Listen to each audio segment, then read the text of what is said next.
अस्सलाम वालेकुम नाजरीन, उर्दू टीवी चैनल में खुश आमदीद। व्यूअर्स, ड्रामा सीरियल बंदे एक डोर से एपिसोड 32 में आप देखेंगे रोशनी जो कि उमर के दिल में शक का बीज बो चुकी है, माहीन के खिलाफ बदगुमान कर दिया है कि ये किसी और लड़के से मोहब्बत करती है और इसी बात को ही लेकर उमर बहुत ही अपसेट है। वो उमर जो कि माहीन के बारे में कभी सोचता तक नहीं था, आज माहीन किसी बहाने से ही सही उसकी सोचों में तो आने लगी। जब गाड़ी से उतरी तो उसी वक्त उसकी वालदा ने देख लिया। वो उसी वक्त उसका पीछा करके उसकी खूब खबर लेती हैं, मगर उधर तो उमर के सारे करतूतों की सजा माहीन को मिली है। माहीन की वालदा का वहां आना तो फट से दादी ने बता दिया कि सारा माजरा क्या है। बात सिर्फ उमर की होती तो हम उसे जूते मारते।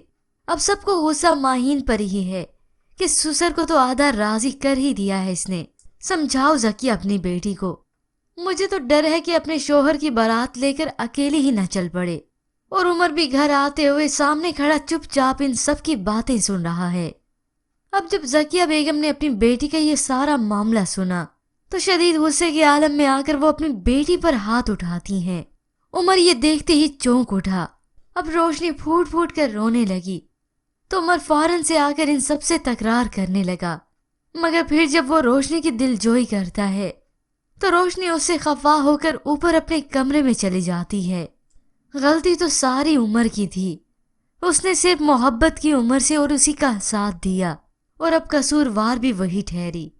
उमर की वालदा से माहीन की ये बेबसी देखी नहीं जा रही। वो उन्हें दिलासा देती है तो पीछे खड़ा उमर ये सब देखता है। उम्मीद है व्यूअर्स अब बहुत जल्द ही उमर माहीन की मोहब्बत के बारे में जान सके, उसे खुद ब खुद ही अपने सारे सवालों के जवाब मिल सके। मगर इससे पहले रोशनी भी उमर का पीछा छोड़ने वाली नहीं।